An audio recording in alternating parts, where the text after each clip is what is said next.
اسی طرح شعر و شاعری میں فحش باتیں اور بیکار باتیں جو ہیں لوگوں کو بے راہ کر دیتی ہیں۔ بات وہ پر اثر ہے جس کا اثر بھی ہو اور لوگوں کا سن کر ان کا عمل بھی بدلے، اور یہ تاثیر قرآن اور سنت کے علاوہ کسی اور چیز میں نہیں ہے۔ نبی صلی اللہ علیہ وسلم کے الفاظ بھی بہت مختصر اور جامع ہوتے تھے، پر دل پر اثر کرتے تھے۔ اللہ سے دعا کرتے ہیں کہ اللہ تعالیٰ ہماری بھی اللہ کے اس کلام میں اللہ تعالیٰ اتنی تاثیر عطا فرمائے کہ ہم سب کے جو ہے وہ دل بدل جائیں، اور دل کیا بدلے، ہمارے عمل بھی بدل جائیں۔ پھر آپ دیکھیں کہ شاعر جو ہیں ایگزیجریٹ زیادہ کرتے ہیں، امیجینیشن والی باتیں زیادہ آتی ہیں۔ تو حدیث میں بھی ہے کہ پیٹ کا لہو پیپ سے بھرنا جو اسے خراب کر دے اور شیر سے بھر لینے سے بہتر ہے۔ اب یہاں پہ ان شاعروں کو ایگزیمپٹڈ دیا گیا ہے جن کی شاعری صداقت اور حقائق پر مبنی ہے۔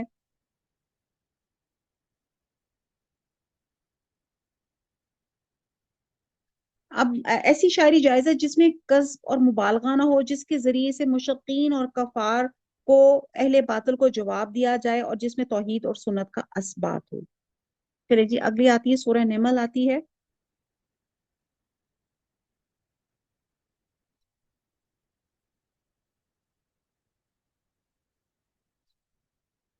اعوذ باللہ من الشیطان الرجیم، بسم اللہ الرحمن الرحیم۔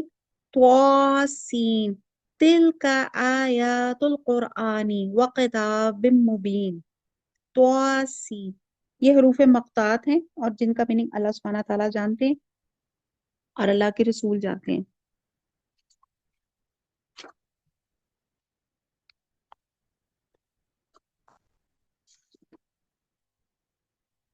سورہ جو نمل ہے، نمل کا مطلب ہوتا ہے چونٹی۔ یہ سورہ شعراء کے بعد اسی ترتیب میں نازل ہوئی اور اس کا مضمون بھی اسی سے ملتا جلتا ہے۔ اسی میں کفار کو دعوت غور و فکر دی گئی، اور آیت نمبر 1 سے 3 میں یہ کتاب مبین کی آیت ہے۔ اس کا مطلب ہے کہ کتاب حق کو باطل کو کھول کر بیان کرنے والی ہے، اللہ کے احکام واضح کرنے والی ہے۔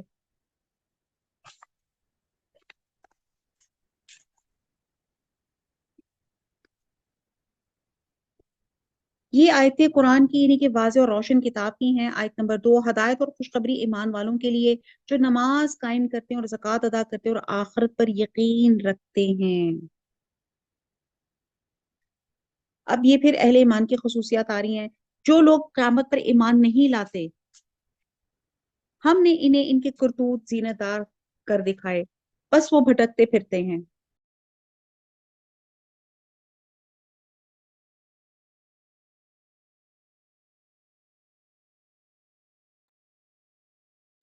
یہی لوگ ہیں جن کے لیے برا عذاب ہے اور آخرت میں بھی وہ سخت نقصان یافتہ ہیں۔ بے شک آپ کو اللہ حکیم و علیم کی طرف سے قرآن سکھایا جا رہا ہے۔ یاد ہوگا جب کہ موسیٰ نے اپنے گھر والوں سے کہا میں نے آگ دیکھی ہے، میں وہاں سے یا تو کوئی خبر لے کر آتا ہوں یا آگ کو کوئی سلگتا ہوا انگارہ لے کر ابھی تمہارے پاس آ جاؤں تاکہ تم سینک تاپ لو۔ یہ اس وقت کا واقعہ ہے جب حضرت موسیٰ علیہ السلام جو تھے مدین سے اپنی اہلیہ کو ساتھ لے کے واپس آ رہے تھے۔ رات کا اندھیرے میں راستے کا علم نہیں تھا، سردی سے بچاؤ کے لیے آگ کی ضرورت تھی۔ دور سے جب آگ کے شعلے نظر آئے، جب قریب پہنچے تو کوہ طور تھا، تو دیکھا وہاں پہ ایک سرسبز درخت سے آگ کے شعلے بلند ہو رہے ہیں، اور یہ حقیقت میں آگ نہیں تھی، اللہ کا نور تھا جس کی تجلی آگ کی طرح محسوس ہو رہی تھی۔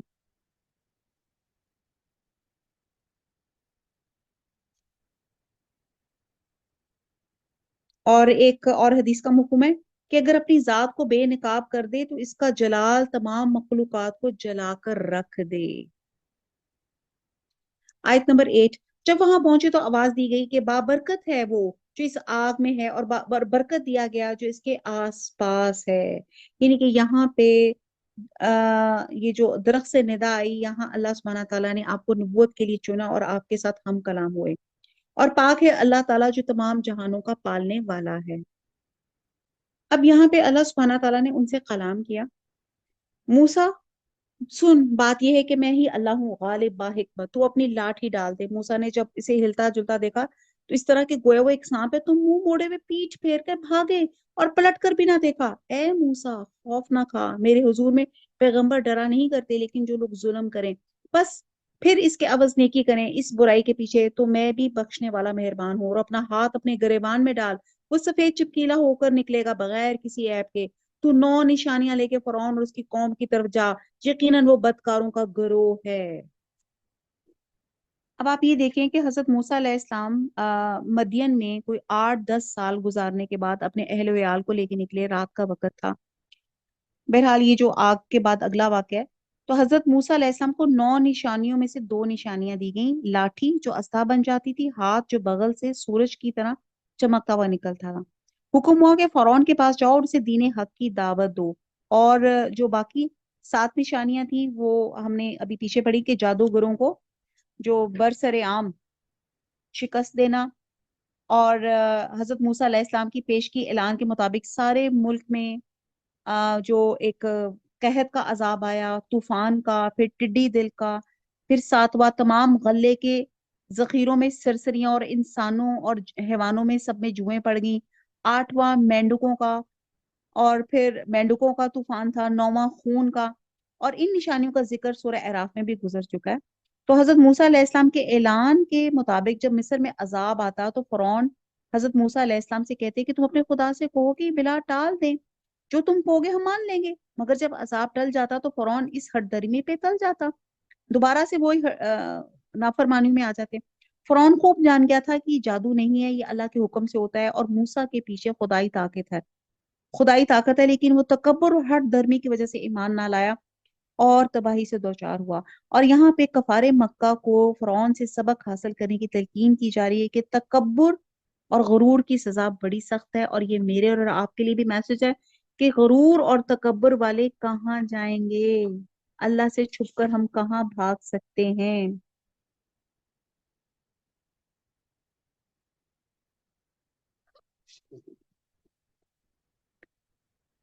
یقیناً وہ بدکاروں کا گروہ ہے۔ آیت نمبر نیکسٹ، بس جب ان کی پاس آنکھیں کھول دینے والے ہمارے موعظے پہنچے، یہ جو میں نے آپ کو بتائے، تو وہ کہنے لگی یہ تو سری جادو ہے۔ انہوں نے انکار کیا حالانکہ ان کا دل یقین کر چکے تھے، صرف ظلم اور تکبر کی بنا پہ۔ بس دیکھ لیجئے کہ ان فتنہ پرداز لوگوں کا انجام کیسا کچھ ہوا۔ ہم نے یقیناً داؤد علیہ السلام اور سلیمان کو علم دے رکھا تھا، اور وہ دونوں نے کہا کہ تعریف اس اللہ کے لیے جس نے ہمیں اپنے بہت سے ایماندار بندوں پہ فضیلت عطا فرمائی۔ اب یہاں پہ حضرت داؤد علیہ السلام اور حضرت سلیمان علیہ السلام کا بیان کیا جا رہا ہے، اور اللہ تعالیٰ کہتے ہیں ان کو جتنا اللہ تعالیٰ نے بلیس کیا تھا اتنے ہی وہ عاجز تھے۔ یہاں پہ کنٹراسٹ بتایا جا رہا ہے کہ فرعون جو تھا بادشاہ پا کے مغرور ہو گیا، حضرت داؤد علیہ السلام، حضرت سلیمان علیہ السلام، ان کو بھی بادشاہی دی، لیکن یہ کیا ہو گئے، یہ اتنے ہی اللہ کے شکر گزار اور اللہ کے برگزیدہ ہو گئے۔ اور اس صورت کے شروع میں فرمایا گیا تھا کہ یہ قرآن اللہ کی طرف سے سکھلایا جا رہا ہے، اور اس کی دلیل کے طور پہ حضرت موسیٰ علیہ السلام کا قصہ بیان کیا گیا، اور اب دوسری دلیل میں حضرت داؤد علیہ السلام اور حضرت سلیمان علیہ السلام کا یہ قصہ ہے۔ انبیاء کے یہ جو واقعات ہیں یہ دلیل ہیں کہ حضور صلی اللہ علیہ وسلم اللہ کے سچے رسول ہیں، اور علم سے مراد نبوت کے علم کے علاوہ وہ علم ہے جس سے حضرت داؤد علیہ السلام کو اللہ تعالیٰ نے لوہے کی صنعت کا علم دیا تھا، حضرت سلیمان علیہ السلام کو جانوروں کی بولیوں کا علم دیا گیا تھا، اور ان دونوں باپ بیٹوں کو اور بھی بہت کچھ عطا کیا تھا۔ یہ دونوں باپ بیٹے جو تھے نبیوں کی جوڑی تھی۔ اور علم اللہ تعالیٰ کی سب سے بڑی نعمت ہوتی ہے، علم شریعت عطا کیا۔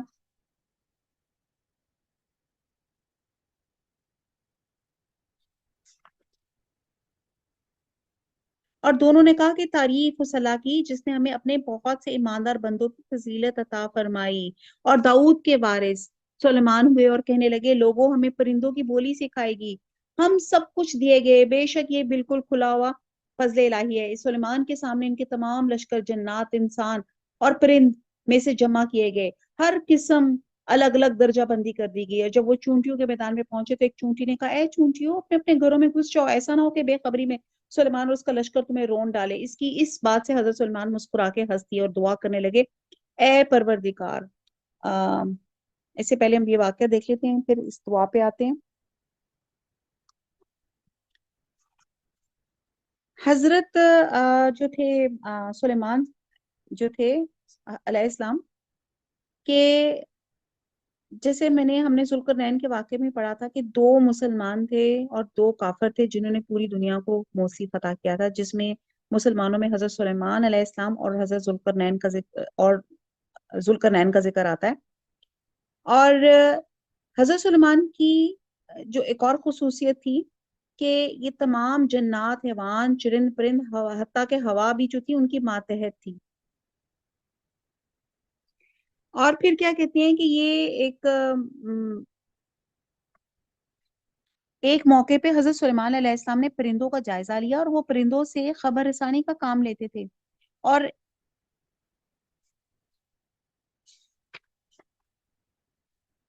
اچھا یہ تو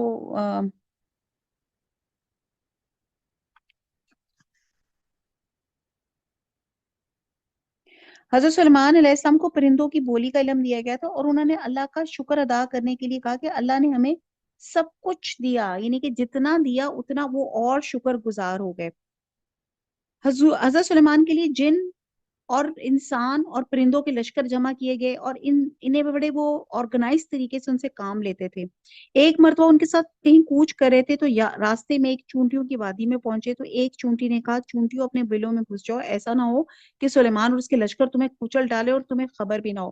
حضرت سلیمان نے چونٹی کی بات اللہ کی قدرت سے سن لی اور اس پر ہنس پڑے اور مغرور نہیں ہوئے اور عاجزی اختیار کی اور اللہ تعالیٰ سے دعا کی جو ہم ابھی انشاءاللہ تعالیٰ پڑھیں گے.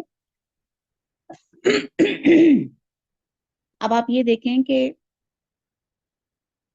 ہمیں یہاں سے 1 سے 2 زبانیں آ جائے تو ہم کتنے زیادہ جس کو کہتے ہیں فخر کرنا شروع کر دیتے ہیں. تو یہاں پہ اللہ سبحانہ تعالیٰ نے حضرت سلیمان علیہ السلام کو یہ اعجاز دیا تھا کہ آپ تمام جانوروں کی بولی کو سمجھ جاتے تھے. چونٹی بولی اور حضرت سلیمان کو سمجھ آ گئی، لیکن لوگ ایسے عقل پرست ہیں کہ انہوں نے اس بات کو ماننے سے انکار کر دیا. یہ تو ہو ہی نہیں سکتا کہ چونٹی کی زبان ہے، اس کا تو منہ ہو ہی نہیں سکتا، یہ کہاں سے بول سکتی ہے. بات یہ ہے کہ جب ہم کسی چھوٹی چیز کو دیکھتے ہیں تو ہم سمجھتے ہیں یہ بہت معمولی ہے، حالانکہ چونٹی کوئی معمولی چیز نہیں، چونٹی بھی چھوٹی نہیں. اور کہتے ہیں کہ چونٹی کا جو فوسل ہے وہ 80 ملین ٹائم پرانا ہے اور اس کی 8,800 اسپیشیز ہیں اور اس کے اندر ایک نروس سسٹم ہے اور ایک ڈائجسٹو سسٹم ہے اور اتنی چھوٹی سی یہ چیز ہے اور یہ پراپر کالونیاں بنا کے رہتی ہیں. ان کی ویل پلانڈ جس کو کہتے ہیں نا شہری شکل میں ان کی کالونیاں ہوتی ہیں، روشن ہوادار صاف ستھرے گھر ہوتے ہیں، ٹیم ورک سے کام کرتی ہیں، اپنی کالونی کی حفاظت بھی کرتی ہیں، تنہا زندہ نہیں رہ سکتی، ہمیشہ مل کر رہتی ہیں. یہ ہمارے لیے انسانوں کے لیے بڑا لیسن ہے اس چونٹی میں کہ ہم چونٹی کو جس کو ہم بالکل اوور لک کر جاتے ہیں کہ اس کے اندر اتنا قربانی کا جذبہ ہوتا ہے کہ جب کھانا پاتی ہے. آپ دیکھتے ہیں کہ جب کوئی چیز کوئی ڈراپ ہمارا ذرا کھانے کا چینی کا نیچے گرتا ہے تو اب یہ نہیں ہوتا وہ ایک فٹافٹ کھانا شروع کر دے، وہ چونٹیوں کی لائن بن جاتی ہے، وہ کہتی ہیں آ جاؤ کھانا. سب ایک نہیں کھاتی، سب مل کر کھاتی ہیں. اور کہا جاتا ہے ان کی زبان نہیں مگر ان کے آرمر ہوتے ہیں جن کو بجا کے یہ بات کرتی ہیں اور ان کے اندر جو وائبریشن پیدا ہوتی ہے وہ اس سے گفتگو کرتی ہیں، یہ آپس میں کمیونیکیٹ بھی کرتی ہیں. اور پھر سائنسدان مزید اس پہ ریسرچ کر کے کہتے ہیں کہ 3 یا 4 زبانیں جانتی ہیں. اور یہ بات ہمارے عقل میں نہیں آتی کہ چونٹی کی آواز کیسی ہوگی، یہ کیا ہوگی. بہرحال یہ واللہ عالم، یہ اللہ تعالیٰ ہی جانتے ہیں. اور پھر کہتے ہیں یہ جنگجو بھی ہوتی ہیں، خودکش حملے بھی کرتی ہیں اور پھر یہ اپنے دشمن پہ ایسڈ سپرے بھی کرتی ہیں. اور یہ دیکھیں یہ ایسی جنگی ٹیکٹکس ہیں جو ہزاروں سال سے یہ اپنا کام کر رہی ہیں، لیکن ہم نے ابھی ایجاد کی ہیں کہ یہ جو ایسڈ سپرے کرنا، یہ سب کچھ کرنا. اور پھر کہتے ہیں یہ چونٹیاں دوسری چونٹیوں کو غلام بھی بنا لیتی ہیں. اور پھر نر چونٹیاں کہتی ہیں میٹنگ کے بعد فوراً ختم ہو جاتی ہیں اور یہ چونٹیاں انتہائی محنت کش ہوتی ہیں، ایماندار ہوتی ہیں. کہنے کی بات یہ ہے یہ چھوٹی سی چھوٹی چیز اللہ تعالیٰ نے حقیر نہیں بنائی. اللہ تعالیٰ نے حضرت سلیمان علیہ السلام کو چونٹی کی زبان سکھائی اور اس چونٹی نے دیکھا کہ لشکر آ رہا ہے تو آپ نے سن لیا. تو آپ یہ دیکھیں کہ آپ کے اندر کوئی تکبر نہیں آیا. ہمارے اندر تو یہ ہوتا ہے نا ذرا ایک سے انگلش سے فرینچ ہمیں آ جائے تو ہم پھولے نہیں سماتے. تو یہاں پہ حضرت سلیمان علیہ السلام انگنت زبانیں جانتے تھے لیکن وہ اتنی عاجز تھے اور انہوں نے کہا کہ یہاں پر انہوں نے یہ چونٹی کی جب بات سنی راستہ بدلا اور انہوں نے یہ بڑی خوبصورت یہاں پہ دعا کی.